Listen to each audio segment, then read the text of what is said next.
All right, this is sort of a combination shop status and status of the 75 Norton we're working on. Rusty bike is sitting here ready to go. He'll be picked up. Over here we have this beautiful 74 Norton 850. Yesterday I pulled off the primary cover and, excuse me, not the primary, the timing cover, and took it down to UPS, and I've shipped it to Tucson for modification. I also ordered the other parts that I put on the inventory, so everything's on order at this point in time for this bike. Right next to it, we have the Triumph that we've been working on the front brake, and theoretically I have all the parts in shop that I ordered for this bike except for the new front brake plate, and according to UPS that might be delivered today, so they say. The little Beezer is sitting here. He's all ready to go except for the new inner tubes in the tires. Moto tire will be open tomorrow, so we might take care of that tomorrow. And in the meantime, over on the lift, we have the 75 Norton. Still has all the wires hanging out. We've done some of the wiring. Kevin put the whole throttle assembly together, throttle and choke, all new cables, all new splitters, and we have a good solid click, snap. I love that sound. You let go of it, it snaps right down. So that's in good shape.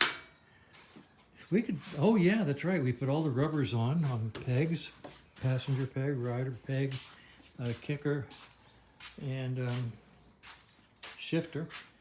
I spent the morning putting the starter together, and we're going to do a little spin test to show you that it spins in the right direction. What we're doing here is we've gone from the starter button wire connector on the relay, and all we have to do is touch it here to the battery. We'll put 12 volts on the relay will pull and spin the motor. We're not going to spin it a lot, but you'll see it spinning in the right direction. Okay, go ahead, tap it. There you go. That's good. So the starter's in and working. Carburetor's all working, throttle. Don't know what else we accomplished today. A lot of bits and pieces. And we'll pick it up probably tomorrow or next day, because we want to get that little Beezer put together and get it going. So that's where we are. Just need to clean up this mess over here. Got a few more pieces for the Norton. Passenger rail, rectifier, and a few bits and pieces for the braking system. So we're making progress, and you see the last 10% takes 90% of the effort. And that's where we are, getting close. All right, a couple of follow-up observations. The new tank and side covers, which are over on the wall, right there, are actually for a Mark II, 1974 and newer. The side covers on the 75 are different, so you can't use the side cover catch that the 75 used if you take away that old nasty air cleaner, which we did. So those are 74 side covers, and they need the 74 locking assembly. So I ordered that, and that's right there.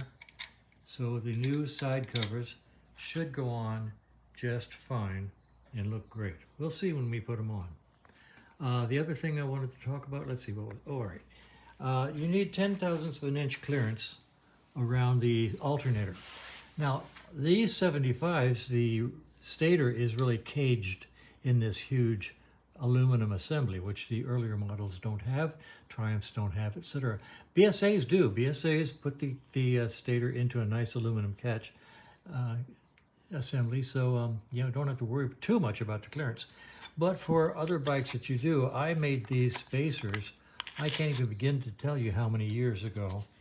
They're about 11 or 12 thousandths, and if they slip in there and go all the way around, then I know that I have good clearance around the rotor.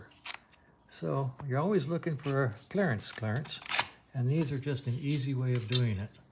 So find some really thin aluminum. I don't know if I had sheet aluminum or if this is a tin can or what, because I probably made them 20 years ago, and they've been providing good service ever since. And as long as you can get them in there, you know you have enough gap, and the rotor won't contact the stator.